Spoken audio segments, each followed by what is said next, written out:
Swinging a high drive into center field. It's at the wall. It is gone. Casas does it again. It's gone. It's into the bullpen. This game is tied. He swings and rips one to center field. It's high. It's deep. It's back. It's gone. Sale winds. He fires. Swing and a miss. Strike three. It's over. The Red Sox have won the World Championship. Welcome back to Play Tessie. It is episode 115. If you're listening on drop day, it is August 16th. I'm going to say it this time because I didn't feel like saying it last time, but now I feel like saying it. This is the official podcast of Walter Pennington being a big leaguer. He is a big league pitcher, and you cannot deny it, Sammy. He's a big league pitcher. Also known as the official Red Sox podcast of WEEI. Before we get going, hit that subscribe button wherever you're listening and rate us 5 stars. Subscribe multiple podcast platforms. If you're on YouTube, which you can check us out on the WEEI page, you can see the Play Tessie playlist there and hit the thumbs up on those videos. But if you are watching there, go to a podcast platform and subscribe. Also follow us on all of the socials at Play Tessie on both Twitter and Instagram. Here again with Sammy and Pat. And one thing that I just remembered that we didn't even, because the last episode we were dying out there, dying on the field for you. But one thing we didn't talk about was during the day Wednesday, there was that or not even a report. I think he literally talked to the media, or maybe Cora talked to the media, but the Tyler O'Neill stuff where they said when he had that leg infection that, oh yeah, probably a minimum thing. Like he was sick and then his leg got infected. Doesn't really know what happened, but he'll be fine. He'll probably return in the middle of the Rangers series. Instead, admitted into the hospital for what was it? 4 or 5 days. And just now is like trying to start baseball activities and like thinks he's going to play soon. I don't know. Like what do we even think about what's going on with Tyler O'Neill? This had me, I was doing circles in my head about this one. Does he have like staph infection? Because like what it's a leg infection. What could it possibly? I don't know. I've never heard of this in baseball. This is like a wrestler, kind of like MMA injury thing that you see, not a like with sweat being exchanged and fluids kind of injury. Like it's weird. I don't know. Staph. What's the other one? I can think staph, maybe MRSA, maybe. There's one other I saw someone throw out there, but either way, I can't recall anyone getting something like this on a baseball team. Like I said, this is like, you see this in high school and collegiate wrestling, mostly stuff like that. But in any event, like it saps you when you have an infection like that. Like, so he probably, in addition to have a gross scabby leg, no offense, Tyler, he's probably like tired as hell and feeling not great. So not surprised that he's not on the field yet, but just a weird situation. Do you think he didn't lift for like 5 days? He didn't lift for 5 days and his body just rejected everything. And now he has an infection. He has to lift or else he can't survive. That might be it. It might be he got sick and decided I'm going to take a couple days off from the gym. And then his body said, F that. Like, you're going to pay for your sins. Take this leg. Take that. Take this leg. Oh, what if Tyler O'Neill has like that'd be pretty cool if he played with a prosthetic leg. He just said, take it off. Take the leg. Or he could amputate the other leg. You see or both legs, I guess, because it's not like he lost a leg. But if he lost both legs, he could be like that guy for the Savannah Bananas. You see that guy running around on his hands? Yes, I did. He could be like that. So this is kind of a big take. I feel like that would make baseball quite difficult. Yeah. The Tyler O'Neill experience is kind of interesting. Because, what contract will he get? Yeah, well, that's what I was going to say here is he has a 900 OPS this year. Mm-hmm. But he's been on the IL 3 times. And I think he's played 60-something% of their games to this point. And obviously, the more time he misses, the lower that gets. Yeah, and this is like who he's been his whole career. This isn't a standalone thing. This is a guy who's always put up pretty solid numbers, but the knock on him is the health. But these are like, is this better or worse than a normal baseball injury to get something like this? I would say it's not better. As bad as like if you're tweaking your hamstring all the time or something. It's kind of like a fluke, weird thing. But yeah, it's an interesting contract to think about because, like you said, great numbers despite not much time on the field. He's a perfect fit with the Red Sox when he's healthy. Like they need a right-handed bat, ideally a guy who can switch between corner outfield spots, DH a little bit, has power, check. But we talked a lot about reliability this season with the injuries we've seen this team go through.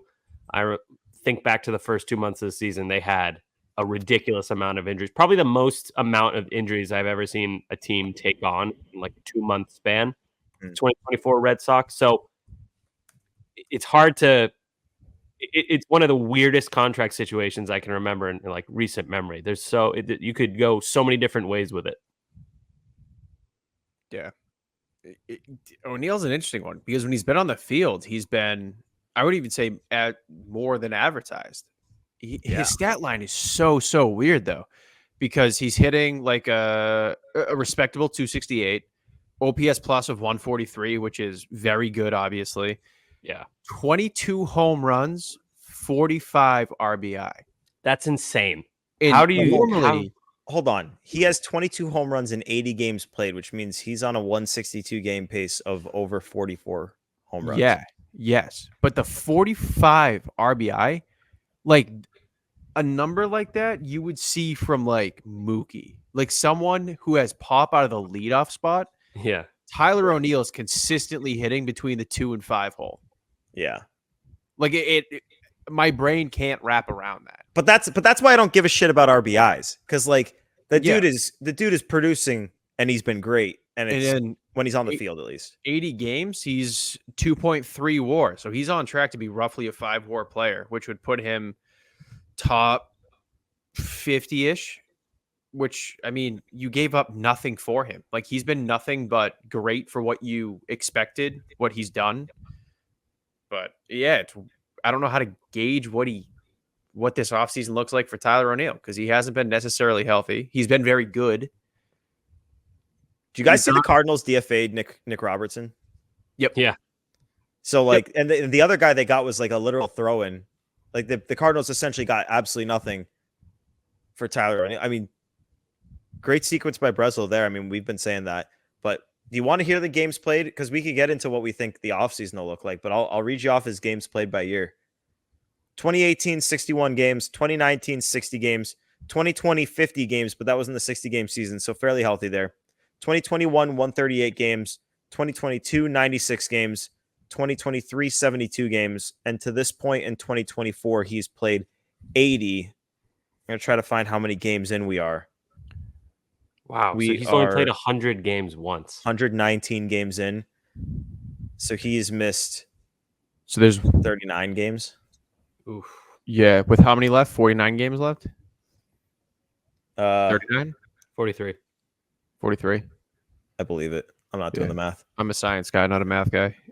Yeah. So he's probably going to play around, I would say a safe number is 110. No, less actually. Probably like 100, 105. Well, that's the thing. We don't know with this weird Staph MRSA blood tithe, whatever it is. He just got bit by a grasshopper. By a vampire. I don't know why I said grasshopper. He definitely got bit by something way worse. Yeah. Tyler O'Neill. Grasshopper. IL. Cooties. Oh, God. If there's anyone who looks less likely like he has cooties, it's Tyler O'Neill. Yeah. I feel like Tyler O'Neill could flex really hard and it would cure any illness he has. I feel like if he flexed too hard, his skin would split open. Oh, ew. God, what a thought. Yeah, anyway, he's a guy that the fit. So what do you think fit for 2025? If you're Craig Breslow, is it a fit? Because let me lay it out. Your outfield, Rafaela in center, Duran in left, Abreu in right. DH currently is Yoshida. Currently, emphasis again. Say it again. Currently would be Yoshida. So I don't think O'Neill comes back unless the Red Sox find a way to offload Masataka Yoshida. And then we can have all the Red Sox fans, for some reason, who will say he didn't get a fair chance, which is insane. But yeah, that's what we should be looking for, Red Sox fans, I think. Because who else are you going to get for DH when you're also trying to add a starting pitcher and conceivably will be on yet another self-imposed budget from the lovely ownership group. Well, this is O'Neill actually makes sense. it's kind of the beautiful thing. If you want to take like a silver lining of O'Neill's injuries, as good as he's been, I would understand if teams had pause about giving him a long-term deal and giving up a draft pick for a guy who's been injured as often as he has. So if you offered O'Neill the qualifying, like, because in reality, like, they really only do, or hopefully only will need him for one more season, and then hopefully you can find a longer-term fix with a right-handed bat. But I think the beauty of the way Yoshida's playing is he is offloadable at this point. Obviously, the Sox will still have to eat money. Yoshida could hit like 315 and he's still not worth the money he's making just because it's all he's doing. But he's played well enough to be offloadable now, especially if there's a team out there that thinks he can play the outfield. I think it's as good as he's been, it kind of is a must roster building wise to offload him. And I think with O'Neill, you offer him the qualifying offer, and if he doesn't take it, then you have a sitting 1-year offer on the table to him. But if he gets a better offer, you let him go and you figure it out elsewhere. Like, you've seen them get right-handed bats like the Adam Duvals and the Hunter Renfroes. Like, you've seen them fall into those before. You're going to have to do it again. But I think if you offer the O'Neill the qualifying offer, there's a good chance that he either comes back on that or something else pretty reasonable. So on the Yoshida front, I think he's going to be pretty hard to offload. Just looking at his numbers right now, what is this? 770 OPS, which is like good, not amazing. Better than league average. Yeah, he's got 7 home runs, nothing crazy. Doesn't have any speed. His speed, he's 18th percentile sprint speed. So he's unbelievably slow. He's big time negative in the field to the point where the Red Sox have barely let him play in the field at all. Rarely ever strikes out. So that's the plus. But that's pretty much it. Is he's putting the ball in play. He's hitting for a decent average, which is like, he's like a player who would have been considered really good in 2005. Here's the thing about it, Sammy, though. His OPS since July 1st, 33 games. And I just threw July 1st, and I was trying to figure out when he returned, but I wanted to pull it quickly. 886. So, yes, the stats for the year. I'm not saying you can offload like all the salary, but if you made it so that Yoshida, he has 3 years left, if that became a 3-year, $27 million deal, like, yeah, you could offload him. Yeah. I just think it's going to be like, you either have to do what you just said, eat a lot of money, not a lot, but eat a solid amount of money, or you attach a prospect if you don't want to pay the money, or a player, even a major league player. So that's okay. That okay, might have to be priority number one, just because once you get that done, it makes building the roster much easier. That and getting a starting pitcher should be the two things they do first. But yeah, man. And also he's 31 years old too. So it's not like he's going to speed up at all. It's just, the profile is way too limited. We've gone over this a million times on the show. It's way too limited. I picked him as my breakout guy of the year. I wanted this guy to be good. I thought it was an interesting signing at the time. I didn't think the Red Sox overpaid based on the results we were seeing early on in 2023, but it's not enough for a DH only. Think about David Ortiz. Like that's a DH. Power, JD. clutch, middle of the order, walks a lot, always on base. Yoshida just puts the ball in play. Yeah. And I think on the other side of that, of course, there's always a circumstance where you can live with a Yoshida type at DH. Like if you had, like, let's say, and I'm not saying I want to sign him whatsoever. I'm saying hypothetically, you had like Anthony Santander playing right field. He's hitting 36 bombs. That's kind of your DH production out there. You can live with kind of any contact hitter in the DH spot. The Sox don't really have anyone outside of Rafi in a healthy Casas who can really consistently provide those power numbers. So that DH spot in this lineup is incredibly valuable. And having a guy like Yoshida on there, it's not optimizing the lineup. It's not optimizing what the Red Sox lineup could be offensively. And in terms of bringing Tyler O'Neill back, the qualifying offer, it's 1 year, but it's a lot of money. I think it's more than he would get AAV on the market. But I think if you can offload Yoshida and you can bring back Tyler O'Neill on a non-qualifying offer deal, you do it. But one thing worth noting, his agent is Scott Boras. O'Neill's? Yep. All right. Well, that's interesting. That's Okay, let me ask you guys another question then, because I think we all agree that if you could have Tyler O'Neill back, and we're not going to think money here. If you have Tyler O'Neill back to DH next year with the outfield that Sammy said before, Duran, Rafaela, Abreu, if you could have O'Neill to DH, that is a better fit in your guys' opinion than Yoshida, right? Yeah, not even close. Not a debate. Yeah, it's not just the bat though. He could also spell guys corner outfield spot. He has a Gold Glove, so he's not a bad defender. Not a bad defender. Definitely not as good this year as he's been. And maybe DHing could help save his body. But I think so. Ideally, you do DH him most of the time just to keep him on the field more, or not on the field, in the batter's box more, I should say. Yeah. And, you just have that option. Whereas with Yoshida, you technically have that option, but he was brutal out there in 2023, 11th percentile. I remember that off the top of my head because I was blown away by how bad he was in left field. So, I think it's no brainer. Tyler O'Neill. And then we didn't even mention he's right-handed. So exactly. That's probably the biggest thing. Yeah. Right-handed with power. But okay, here's my question for you though. Let's take the qualifying offer out of the equation here. If he isn't qualified, if they don't give him that qualifying offer, what contract do you think he could get on a legitimately open market? I think O'Neill, based on recent contracts we've seen, I think he'll get probably like somewhere in the high teens, but no more than 2 years for a deal. Just the injury history is James Paxton-esque when it comes to Tyler O'Neill. Like, it's a lot. You're almost guaranteed to see him miss significant time. And I'm not talking like 20 games. I'm talking 40, 50 games a year. That's a lot that he's going to be missing. Not getting any younger. Give me a number. 2 years, high teens. So what are you saying? Like 2 years, 38? 2 years, 36? 2 years, 35. 2 years, 35. 16 or 17 and a half. I think he gets the Soler contract. I think he gets like 3 for 42. Okay, so like a similar rate, but 3 years? 14 AAV, yeah.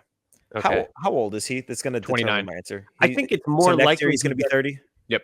I think it's more likely he gets more money shorter term. It's just his risk is massive. And what kind of team would want him? You'd have to already be a contender that like Atlanta, maybe the Braves might want him, or hate to say this, like Yankees could use him. There's a lot of contenders I think would relish Tyler O'Neill. It's such a good fit in Boston, though. I think they should really make that a priority. Offload Yoshida, bring back O'Neill. I'm dabbling between two numbers, but it's at minimum what Pat said to me. I think it's either 3 years, 45, or maybe even he gets a fourth year and it's up to 60. And that's if he's not qualified. I just because of did you see at the trade deadline this year? You remember the little amount of bats traded? A lot of that is because there's not a ton of bats on the free agent market. You get the high end guys, like you got the Soto, you got the Alonso, you got the Bregman, Teoscar. He's going to be a free agent again. That could knock it down because like someone fathom the years. Like the prices, I think we're right in the ballpark with the prices. I just can't imagine a team giving him 4 years. Or this guy's like, it won't happen if he's qualified. Because the thing is, this is all a moot point because I think it's a no-brainer to qualify him on a 1 year deal and maybe pay him a little bit more than you would get AAV-wise on the market. But like, look what Teoscar got this year for basically a 1 year deal. And I know a lot of it was delayed or it was a deferred money, but he was in the 20s and he was coming off a terrible year. So Tyler O'Neill coming off a 900 OPS season, obviously he's got to finish off the year. And I know he was hurt, but 900 OPS is a 900 OPS. He's going to approach 30 homers despite missing tons of time. Teoscar was fine last year. Teoscar had a 108 OPS. He was playing in Seattle, keep in mind. He still had 26 home runs last year. Still a good player. And also with Teoscar, you get 160 games, 130 games, 143 games, 50 on the short season, 125, 134. He's always on the field. I'm saying he's coming off like Teoscar Hernandez was coming off the year of the worst version of himself, and he was going on the downtrend. Whereas O'Neill, performance-wise, this is probably the second best year he's ever had. Yeah, second best. So, rate-wise. So I could see, but again, so much of it depends on if he's qualified. A lot of it depends on the Teoscar thing. Like he's going to be a free agent. I'd have to look at the other outfielders. But if he's Yeah, qualified, I think the biggest thing more so than performance, the health. I think teams that's going to be the biggest thing, bigger than health, bigger than the age, bigger than everything, bigger than Teo being on the market possibly. I think that is the number one factor with this guy. It's the book on him. That's the number one knock, always has been. So I just think like if he's going to get, he might get the same number as Teo, maybe a little bit more because his term is almost certainly going to be in the, I can't imagine more than 3 years. And 3 is already, I feel like, a stretch in my head. I think that there's some teams that are going to be desperate to get some power in the lineup. Like one team, and oddly enough, it was where Soler just was, like the Giants. That's a team I can see giving Tyler O'Neill his 3 for 45 because that lineup needs pop. Like there's going to be teams out there who maybe want to spend money but aren't going to be on the Alonsos, the Sotos, like those kinds of players. There's definitely going to be guys out there or teams out there that will pay someone like a Tyler O'Neill, but it's so hard to project because this is his second like really good season in his whatever it is 6 years in the league. Health's always an issue, speed's on the decline. Like it's hard to project. And the other thing we have to consider is like you got like the markets change every offseason. Like there was the offseason going into the lockout and coming out of the lockout where teams spent money like crazy. And then there was last offseason where teams didn't want to spend at all. So like we're comparing this to last offseason, but who knows? Maybe teams come out this offseason and it's a spending offseason. Like who the hell knows? I'll ask you guys a final 2 questions. Give me very quick answers here. Would you qualify? You give Tyler O'Neill the qualifying offer, yes or no, quickly. Go, Sammy. Do we have the number? I think it's like 21 million 1 year. And if he declines it, you get a draft pick. If he accepts it, you get Tyler O'Neill for 1 year, 21 million. Yeah, I would do it just because I don't think they're going to have as hard of a self-imposed budget this offseason. I think that'll loosen up a little bit. So therefore, yes, I'll do it. But caveat, if they do have another stupid hard cap that they create, then unfortunately, no, you have to go internal or figure something else out. It's stupid. Pat? No. I wouldn't. I wouldn't. I think 21 million is, I think you can get and I love Tyler O'Neill. I think you can get a better quality player for a 1 year, 20 million. And I think that money is better spent other places as of now. Wow. For me, I think the answer is like the easiest yes ever. Like I will qualify him day one and hope he accepts, and I believe he'll decline, and I'll take the pick. What if they set a hard budget again? Because if the Red Sox set a hard budget, you give O'Neill 21, whatever, in that ballpark, then you're either going to have to make a trade for a cost controllable ace, and we're going to be doing this whole fairy tale again, or you have to just go with the bargain bin again for the 5th year in a row. That'd be fun. Well, let's play it out. If they have a self-imposed budget again, you're losing Chris Sale's money. You're losing. Am I forgetting Kenley. another dead salary? Kenley and Martin, yes. Pivetta coming off the books. He's not making that much, but he is making Price money. is gone, right? David Price, that's gone. Yeah, he's gone. But I swear there was another dead salary, not Chris Sale. I swear we talked about another dead salary. I don't know. Maybe there's not. But yeah, I think there's other avenues, easier avenues to improve the roster. Like you can trade for cost-controlled pitching. You can have another offseason of developing pitchers within to hopefully fortify the bullpen. You've got Liam Hendricks already in-house. Michael Fulmer is going to come back. Like you don't need to re-sign all 4 of these relievers that are leaving or at least are expiring. The right-handed bat, like, I don't love the idea of signing Pete Alonso or Alex Bregman. And Alonso's shorter not term, a fit. You can't do Alonso. No. That's so expensive, and he'd just be strictly DH once in a while, first base.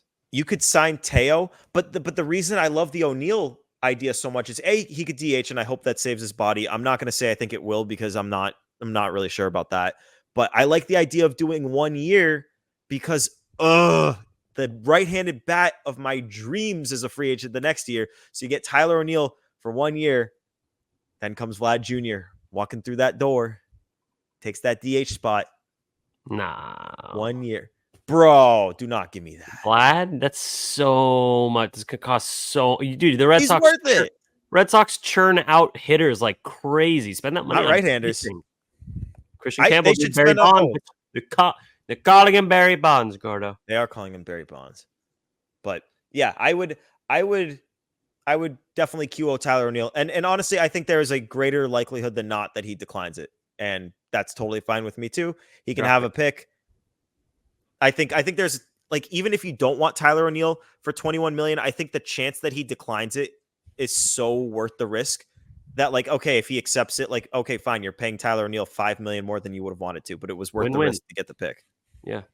And then you have a right-handed hitter too. So also, if we think Pavetta's probably not coming back, Paxton almost definitely not coming back. So if O'Neill's gone, you have no Canadians on your team, and every good team has at least one Canadian dude. So, all right, one final question before enough said, and it's a two-parter. If offered the qualifying offer, would Tyler O'Neill accept it? And if offered the qualifying offer, would Nick Pivetta accept it? Quick, go. Yeah, Pivetta would accept it. I think he thought he'd have a better season than this on his walk year. And Tyler? Would he accept it? O'Neill, would he accept it? Yeah, I think he would, because he probably thinks that if he takes it, he can stay healthy for a full season, put up the same numbers at Fenway, and then cash in. So I think they'd both take it, actually. Pat? I think O'Neill would take it. I think Pivetta is enough of an analytics darling that he would reject it, and a team would give him like okay money. That's a good point. Wow. That's a good point, actually. This is a great discussion. You know, actually, I might switch sides. I might switch sides with Pivetta. That's so hard, man. Would he reject it? Because you don't know what's going through his head. Because he could, what I said, he could be like, oh, no, I'm better than this. I want another chance to cash in. Or there could be a team that hit the profile on his pitch shape or some shit like that. And I think because the qualifying offer is going to be what we said, like 21. I think 21. But I mean, what the fuck did Frankie Montas just get from Cincinnati? 17. That's a good point, Pat. Yeah. Wow. Wow. I mean, oof. So I mean, I was about to say like a 5 ERA season though. He was not good. But like Pivetta getting like 3 years, 54. That's not crazy at all. But at the same time, like Jordan Montgomery couldn't get anything. Yeah, but that was. I think that's certainly an example of an outlier. That whole group of Boris guys was very weird. All right. Oof, you're making me reconsider my Pivetta stance, but I still think he would accept it. I think he would accept it and try to have a better season. Sort of the argument that one of you guys just gave for O'Neill, try to have a better season. Because I think it would be hard for him to get a long-term deal with the pick attached. But, oh, man, it's a lot closer than I thought. It honestly, I hope they don't have as bad of a budget next year, because if they could offer both of those guys QOs and get at least one pick, but obviously if they both accept it, then like if they have a budget, that's pretty tough. But I think if offered, I would say Pivetta would take it. And O'Neill, I was a little bit 50-50 on. But, Pat, as soon as you told me you had Boris, I'm on the train of O'Neill would decline it. I think there is risk for Tyler O'Neill coming back to the Red Sox in a DH role, which is the role we all kind of agree here that he would be serving is the DH role there. If he comes back, DH is now he's a DH in people's mind. And if he gets hurt as a DH and he's now entering his age 31 season, that's going to be tough. So it's going to be tough regardless. He may just try to cash in off a really good season now. I'm looking at it's tough. I'm looking at like what some like mid-tier starters got last winter. Every single one got multiple years for the most part. But none of those guys had a pick attached. I understand that. But I'm saying from like the accept reject standpoint, like Jordan Hicks, 4 years, 44 million. You have Seth Lugo's a good comp because Seth Lugo's another analytics darling. Yeah, Lugo got 3 for 45. How much do teams care about these supplemental draft picks? Because I think they care. Some teams care a ton, some teams not as much. I don't. Sean Manaea was coming off a horrible year, 2 years, 28. Nick Martinez was I guess you could call him starter, 2 years, 26. I mean, wow. No, you're making a good point. I mean, at this point, I mean, remember 2 years ago after 2022, I was fully on board the don't offer Nate the qualifying offer train. And then I saw his projected contracts and I said, okay, offer it. So maybe that's going to happen here with Pivetta too. You also have to think about how these guys view the money, because what was Martinez's contract, Pat? It was Nick Martinez. Yeah. Nick Martinez was 2 for 26. So 2 for 26, that's nothing in the world of baseball. But in real life, that's a ton of money. So if Pivetta can get like 3 years at $12 million, maybe he thinks, okay, 3 years, that's life stability. That's a lot of money. In the context of Major League Baseball, it's not that much. But in the real world, that's crazy cash. Why not do it? So there's so many factors. There's really no accurate way to predict this. And even I'm just looking at guys who didn't have great years, like Marcus Stroman, 2 years, 37. Well, he sucks. He's a grift. Okay, but we're dancing around. Like if Nick Pivetta doesn't have a qualifying offer attached to him, I think he tops a lot of those deals. Like he's going to top Manai, he's going to top Martinez, he's going to get around that Stroman deal, if not even better. But if he has that pick attached, those are the guys that got screwed. Like Jordan Montgomery. Well, actually, he didn't have a pick attached, but the other, like Snell did, and it screwed him. Which is crazy. See, that's nuts to me. He just won the Cy Young Award. What do you think this pick is going to be? I don't know. Anyway, that's a whole different convo. You guys want to move on? Enough said. We've been harping on the qualifying offer. We got to be super quick with enough said. Who wants to go first? I can go first. I got Pat, it. you got it.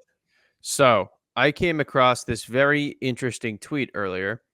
It was about college football, Arkansas college football quarterback Malachi Singleton to wide receiver Monty Harrison. Monty Harrison, a freshman who turns 29 on Saturday. And I knew the name Monty Harrison. And I'm like, 29-year-old freshman. I was like, that's insane.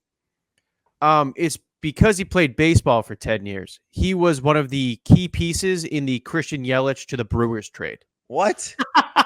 So that just goes to show how much the Marlins got for future MVP winner Christian Yelich. One of them is now a 30-year-old college freshman playing wide receiver at Arkansas. Dude, I thought you misspoke when you said that. I was like, whoa, hey, Pat, you fucked up. Nope. That's so funny. Oh, my God. That is. How does that happen? Insane. Yelich might win the MVP again. Probably not, because Shohei's going to win. Joe's got it. No, that Yelich is like out for the year now, right? 29-year-old. Bro, that's get crazy. A fucking job. Stop racking up CTE for no reason, idiot. But yeah, it's crazy. Wow. All right, I'll go. I can't stand the it's over people. Can't stand that. Every loss in August or later, season's over. Season's over. Sorry, guys. Pack it up. Season's over. They're 3 games back. Can't come back from 3 with 45 games left. Yeah, I hate that crowd. I think that's the lamest thing ever. I think what it is people hedging, mentally hedging. So they're thinking, okay, I'm either going to be happily wrong and the Red Sox will make the playoffs or have a good season or whatever, win X amount of games. Great. I'll be wrong and I won't care. Or they'll suck and I'll feel good because I was right about my negative prediction. Just think it's the lamest thing ever. Stop saying it's over to protect your feelings. It's not over. We'll call it over when it's actually over, like adults. Go Sox. That's a friendly way of saying they're reverse jinxing. It's a reverse jinx attempt. Yeah, you're just mentally hedging because you're fragile and you don't want to be like, oh, my team lost. Dude, I'm going to be a mess inevitably when the Red Sox don't win the World Series this year. I am every year. I've just accepted it. You know, I don't have to That's our put lives. up this fake mental defense thing to keep it from happening. I can't stop it. So go Sox. Yeah. I mean, we were on the last pod. You can click on that if you want a series recap of the Rangers series. But we were pretty down after that loss. But none of us were like, the season's over. It was just like, holy shit, like that was an awful loss and the Pen is in a bad spot. They can win the games, but I mean, there's 43 games left as we're recording and they're 2 games back. It is certainly not over. My enough said, happy farewell to Matthew Judon. Pats traded him to the Atlanta Falcons for a 3rd round pick. Getting a 3rd round pick for him, pretty good value, but man, they paid everybody. It kind of sucks that they didn't pay the best player. I understand he's a little bit older than everyone else, but as the best player, that's one of the leaders on your team. It sucks to see him go. Fan favorite. Their cap space, according to the Pats cap, is just over $50 million, which normally would excite me because in the NFL it rolls over, but I think it's kind of under discussed. Like the Red Sox lack of spending is very discussed, but the Patriots lack of spending, I feel like, has kind of gotten swept under the rug for years. So them having all that cap space does not really excite me all that much. But yeah, shout out Matthew Judon. Didn't win anything with the Patriots, but was a bright spot in an otherwise tough run of Patriots football. Pat, are you about to disagree with me that they don't spend? No. I was going to say, I think the difference is, well, at least this year, it's not for lack of trying. Like they offered Ayuk the bag. They offered Calvin Ridley a very respectable contract. They're just not getting accepted. The Sox don't even offer. I think that's the difference between the two. But yes, that's fair. That's fair. Although the Pats, I feel like in years past didn't even really offer much. But you're right. They definitely did try to go for a receiver. If T. Higgins hits free agency next year, I'm sure that they'll be there too. But yeah. One last thing before we sign off here. Joe, what do you got? Yeah, I got a good enough said because we ended the episode saying please donate to the Jimmy Fund because the Jimmy Fund Nessa and EEI Telethon was this week, and boy, did they ever donate. Roughly over $3.7 million raised over these last 2 days with WEEI and Ness. And so thank all of you. I know there are plenty of people out there who are listening and donating. And we got to give a shout out to two of our favorites, Brock Holt, Tom Karen, the new co-chairs of the Jimmy Fund. I think two people who are absolutely perfect for the job. So thank you to all of you who donate, and congrats to Brock and TC. Yeah, that was super cool hearing the news about Brock and TC and hearing them talk about it on the broadcast in the third game of the Rangers series. But yeah, they always, I feel like, top 3 million, getting it over 3.7. I mean, that's just insane for just a couple of days. They do such good work for the Jimmy Fund, and it's always moving to hear the stories. Did you guys catch that kid? I think it was like the fifth or sixth inning. That kid came on and he was just like the biggest natural on the mic ever. Yeah, that kid was a stud. That was my favorite kid from this whole weekend. That kid's gonna kill it.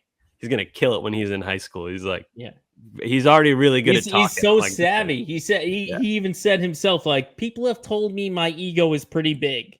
Yeah. Yo, he was cool. He was cool. I was thinking like he's probably smart too. I feel like if you have that kind of social acumen at that age, you're probably a smart guy. So I wish good for him. Yeah, Jimmy Fund, awesome as always. It's bittersweet, like hearing all the stories, kind of sad to hear, but also seeing the activism and everything and the money. It's the bright side of it. So great job by everyone involved, as always. As always. And they'll do another great job next year. The telethon has been going on definitely since, I don't know what number this is, but I can't remember a time without it. So this is the 22nd year, says Joe Braverman. So, basically since I started watching Red Sox games, if not a little bit before or after. I don't know. I can't do math. Whatever. We're going to wind this thing down. It is late. We appreciate you guys tuning in to episode 115 of Play Tessie. Before you sign off, we're signing off. Before you do, hit that subscribe button wherever you're listening. 5 stars. Hit the 5-star button. Hit the subscribe button. If you're watching on YouTube, we appreciate it if you hit the thumbs up, but also go to a podcast platform and subscribe because it helps us out a ton when you guys subscribe. You can also catch us on the socials at Play Tessie on both Twitter and Instagram. We will be back in your ears on Monday morning following the conclusion of the Red Sox-Orioles 4-game set. Till then, for Sammy, for Pat, for Joe producing, it is Gordo here for Play Tessie episode 115. Thanks for tuning in. Peace.